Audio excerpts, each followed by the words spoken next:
Jeremy Ho of Supercharge Lab and MacArthur Tan, CEO of Burple, discuss strategies to harness the best of technology to better build a community for your brand. And in Burple's case, around Southeast Asians' first love, food.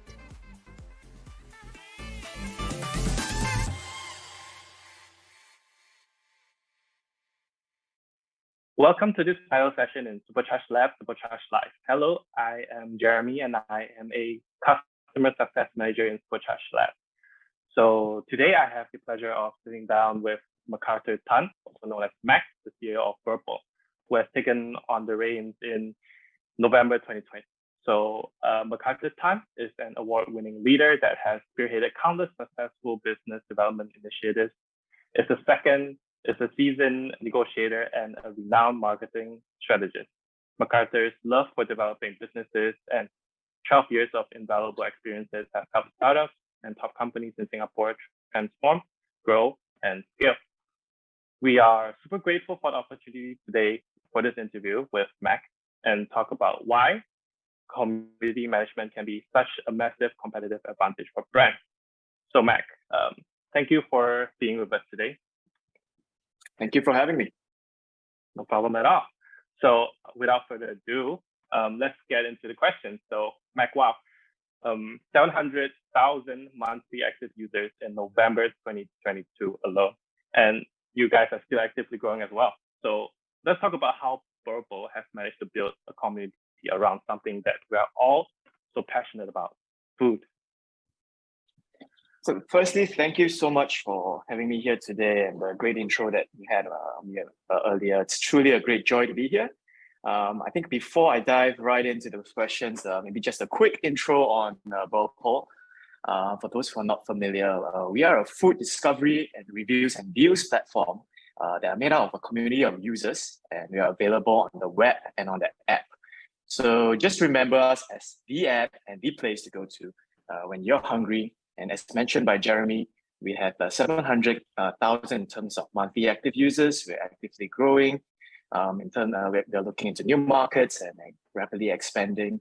Now, back to the question which Jeremy posed in terms of how Burple has managed to build a community. I think the success of Burple lies down to sort of two factors, right?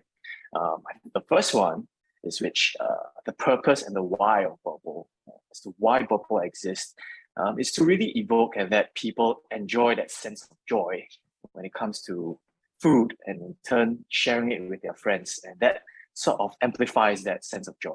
So this is something that people can easily identify with and champion, and this positive feeling and energy is actually what allows people to form into the community and let it grow organically. So once you have positive feelings, good energy, your product brings good and value to the users, community will come naturally. Secondly, I think fundamentally, humans are quite social creatures and animals, right? From the dawn of time, we're always looking for our own tribe. We always, there's a common saying that strength in numbers, right? People get together. And how people do that, I think there are many languages in which people go through to find their tribe, right? It could be sports, it could be hobbies. Now, I think where Burple is lucky in the sense that one of the more diverse language is food, right? So when it comes to food, there's just so many options, so many possibilities. And once you identify somebody over food, it's easy to bond with them. So let's say we both like nasi lemak, right? And then, the next thing will happen very naturally. Hey, where do you think is the best nasi lemak? Or, I like the ones that have the fried chicken, or this place has the best ikan bilis or best chili. And with that, that sense of connection and sense of bonding very naturally form. And with this natural common language that a lot of people talk about, which is food, I guess the next step is bringing together. And this is where the genesis of Burple happened, because food lovers just like to get together, tell each other about food. And when people speak the same language, derive the joy, naturally you have a community. And of course, I think Burple was lucky enough to have very genuine people who stuck with the community all this while and became advocates of the brand and help to grow that community organically. So, so basically have a great product, great service, and keep giving your customers value, and then the community you keep growing organically along those lines. So, okay, then let's move on to the next question. So why is community engagement so important to brands today? So how does one go about building, engaging, and retaining a community? I think that's a very great question to have. I think in today's age where things are moving at such a quick pace now, right? It has resulted in also a quicker pace in terms of brand loyalty, and in some cases, it creates a lack thereof in terms of brand loyalty, right? The moment something is shinier, cheaper, cooler, consumers are just very quick to hop over. I wouldn't say community is the cure, but it's certainly helpful in helping buck that trend or keeping ahead of it. Why do I say so? I think this is where I think community members are actually the ones who are very loyal and very sticky. And if you have a very good purpose to your brand that they identify with and they stick with, they are your constant source of feedback channel to sort of be ahead of the trend, because they will naturally provide you what they want, what they wish, and what they value in terms of a consumer, right? And they would tell you, hey, I wish that you had this feature on your app. I saw it somewhere else, or I have this pain point, I wish that Burple could help me solve it. This is a really valuable asset and really important for brands today. When you are servicing your tribe and your community, right, you have to constantly provide that value to your community. And what more than from the community themselves to provide you that input. And communities are also your best salespeople and your best spokesperson. They help you best communicate your value to users because they experience it themselves, they know it themselves, and with that, there comes the network effect because it just spreads to the network of peers. This is also actually very pertinent in today's climate because of the constant skepticism on marketing materials that are pushed out currently. People are questioning, hey, are they stealing my data and then pushing me content based on that? So there's this skepticism in terms of marketing materials like right now for some.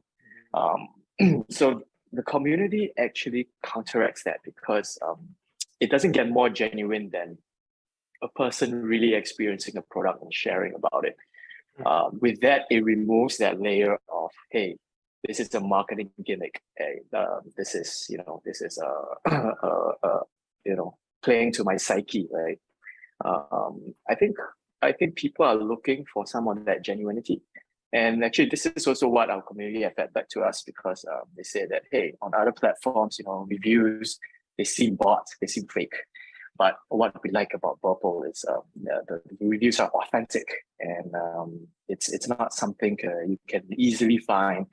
And a bad review is a bad review, a good review is a good review, and authenticity is something that they value. Now, in terms of your second question on how you go about building and engaging and retaining community, definitely it's an endeavor that really takes a lot of effort, right? Communities don't build within one day, so time is definitely something you have to factor in.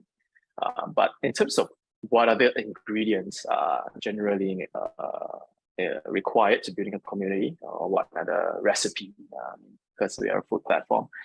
But I think it's really important that at the core of the community, it's a purpose, right? Because once people identify a purpose, right? For us, it's to spread the joy of food, right? To spread that positive feeling of joy and love for food to everybody else. And it's something that they can actually think and fall behind and support and champion after. It would be quite easily, people will easily fall in line and really help you push that initiative. But I mean, other than having that purpose, I think to create that sense of belonging, like I belong to the tribe, you can always have a purpose, but you'll be very transactional. I just do it transaction by transaction, then, you won't be able to form like a sticky community because they don't feel like they belong to something. So as a result, there are certain frameworks that companies can adopt to sort of community build and sort of create that sense of purpose and belonging. But once you have these two, you can start using frameworks like, content, consistency, because, I think, for example, Bopo, we have events weekly for our community where they come together to eat together, to bond together. And with that consistency in terms of, hey, weekly, there's something I look forward to, something that's happening, right? You remain in the top of mind. And of course, people think there's value in the community as well, because there's things that they can learn from in terms of content, or things they can find out, new places to eat, or like new food to eat. And then there's always something to look forward to. Of course, your typical marketing things need to be done as well in terms of your brand, your colors, and all that. But bearing that aside, I think at its fundamental core, if you can lock down that purpose and get that sense of belonging, you already got yourself a community. And to really retain it is about the consistency, the content you push on. And of course, keep experimenting, like monotony really kills, sometimes kills a certain community, right? And that's why without experimenting, it becomes monotonous. And of course, you have to keep with the trend, right? One day it's Facebook, one day it's Instagram, one day it's TikTok. So once you have that, I think then you can really start creating and engaging and building a community. Yeah. So basically, have that purpose, always be consistent in your content, keep giving back to your community, give them value, give them what they want, put yourself in their shoes, and then they will stick with you like glue. And then that's how your company can keep growing on and on and on and infinitely. Okay. So Burple launched its membership program in 2018 called Burple Beyond, right? So yeah, that's right. This was, do you think this was like a smart move, and did it drive like greater value to your community? So can you tell us a little bit more about how it works and your plans to grow the Beyond program? Right. Yeah, in a nutshell, the membership functions like an exclusive premium sort of club membership. So for $99 a year, you unlock benefits and deals at 600 restaurants in Singapore, right? Hence, there's this feeling of privilege and value to the community, right? I mean, this is why we thought this is a good move, because this added benefit, or in Singapore, we call it the shiokness of the savings you see when you foot the bill, Yeah, it's in instances, I had bills where I have like $180 Sing shaved off my bill, right? And I can tell you that feeling of shiokness is so amazing. And this is the value that actually, we thought it brought to a lot of members. So in terms of expanding the program, we look to bring more value to our members, right? In the program, you got to constantly evolve, like what I said, like keep experimenting. And value can come in many forms. It can come in, bragging rights. It could come in validation, like, hey, I'm a member. It could come in curated content, or more savings, more options. All of these are in the pipeline for the growth of our program. But I think maybe for today's purposes, additionally, I'd like to share that we would like to spread that joy, that enjoyment, that shiokness, and bring it to the shores of Malaysia, right? I think that's what we're looking to do for Beyond. So good things must share. So why not the Beyond program? So with more countries and more reach, we derive more value and more benefits to the users, right? And the idea is that Singaporeans can derive value in redeeming it beyond Malaysia restaurants, and similarly, users in beyond Malaysia can enjoy benefits in beyond Singapore. All right, I was just about to ask, because I'm based in Malaysia, I'm not in Singapore, and I kind of enjoy that shiokness, and maybe in the recent future I can too. Yes, look out for that. All right. So because of time, maybe we should sort of wrap it up. soon. So, what are there any plans for you to take Purple to the next level in the recent future? What do you think Purple can grow? What are the limits for Purple?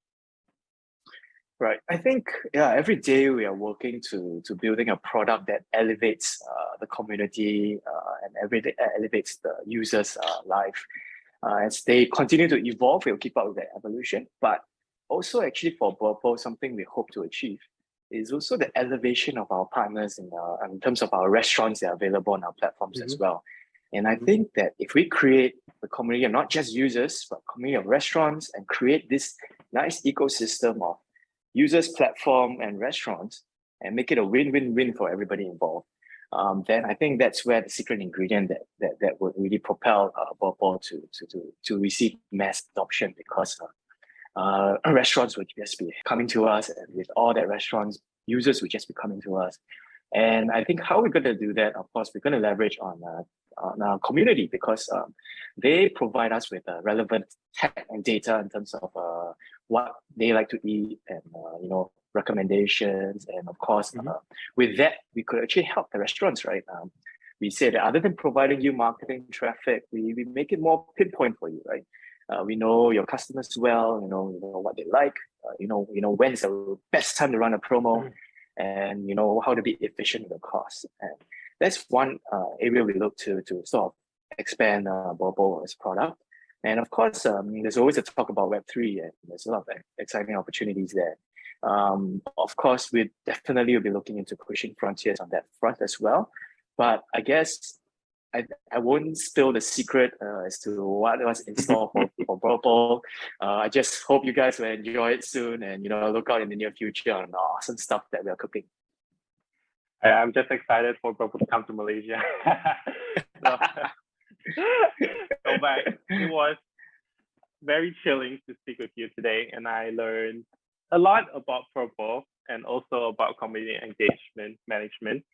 So I cannot wait for Purple to come to Malaysia, and I thank you for being a part of this Supercharge Lab, Supercharge Live 2022 program. So thank you, Mac. Thank you, Jeremy. Yeah. Looking forward to seeing you in Malaysia. All right, we welcome you guys here anytime. All right, Mac, stay shook. All right, stay shook. Bye. Bye.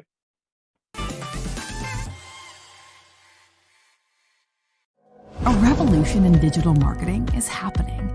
Get ready to disrupt the way you work, all in one click.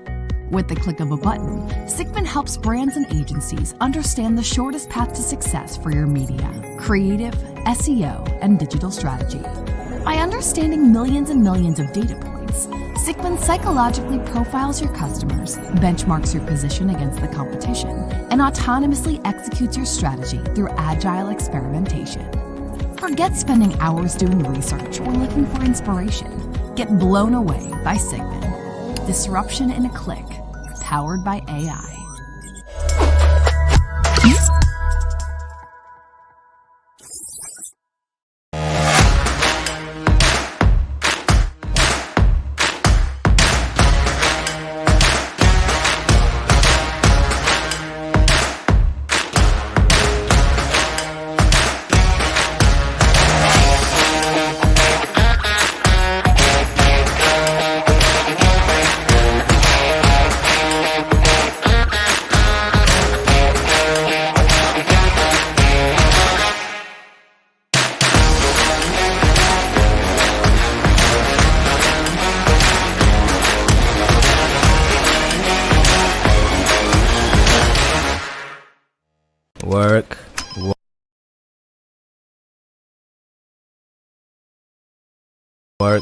Work. Boring. Work.